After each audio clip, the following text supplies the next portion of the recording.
आज भारतीय जनता पार्टी के 42वें स्थापना दिवस पर मैं देवतुल्य कार्यकर्ताओं को हार्दिक बधाई एवं शुभकामनाएं देता हूं।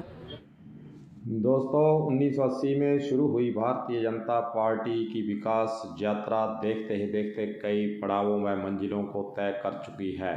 कभी 2 सांसदों वाली यह पार्टी आज की तारीख में दूसरे सहयोगी दलों के लिए 2-4 सांसद व विधायक जितवा रही है। 6 अप्रैल को बीजेपी अपना स्थापना दिवस भी मना रही है।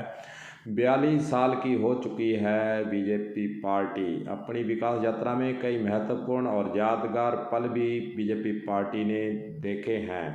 आपको बताना चाहेंगे कि 6 अप्रैल को इसीलिए बीजेपी अपना स्थापना दिवस मनाती है। इसी की कड़ी में पूर्व मंत्री डॉक्टर रामप्रताप बलवीर बिश्नोई जिला अध्यक्ष के नेतृत्व में आज बीजेपी कार्यालय में कार्यकर्ताओं के साथ स्थापना दिवस को मनाया गया और इस मौके पर पूर्व मंत्री डॉक्टर रामप्रताप का क्या कहना है वह भी आपको सुनाते हैं, सुनिए।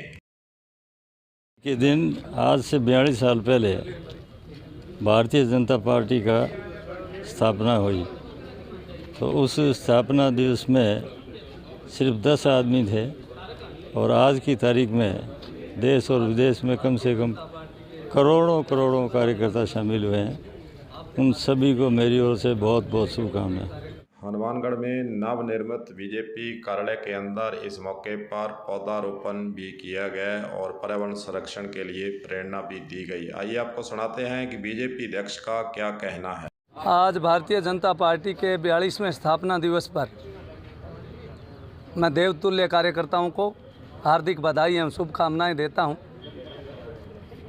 6 अप्रैल 1980 की स्थापना और पूर्व में जनसंघ, वो केवल और केवल मात्र 10 लोगों ने एक विचार के साथ कि राष्ट्र सर्वोपरि और देश में अगर स्वतंत्रता आ गई तो उस अंतिम व्यक्ति का, गरीब व्यक्ति का उदय कैसे हो, इन 2 बातों को लेकर इस पार्टी की स्थापना हुई।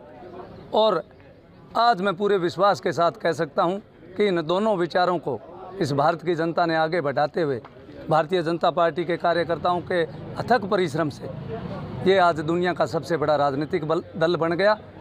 और जो हमारे आदरणीय प्रधानमंत्री जी के नेतृत्व में चाहे आज लोक कल्याणकारी योजनाएं हो, चाहे देश की सुरक्षा की बात हो, चाहे सांस्कृतिक राष्ट्रवाद की बात हो और चाहे अन्य इस देश के विकास की योजना हो, उन सबको हम कार्यकर्ताओं को साथ लेकर इस देश में आगे बढ़ रहे हैं। और मुझे उम्मीद है कि इन सब बातों के आधार पर लोक कल्याणकारी योजनाएं, देश की सुरक्षा, सांस्कृतिक राष्ट्रवाद और विकास, इन सब बातों को लेकर हम निश्चित रूप से और भी पार्टी मजबूत होगी और भी हम आगे बढ़ेंगे। धन्यवाद।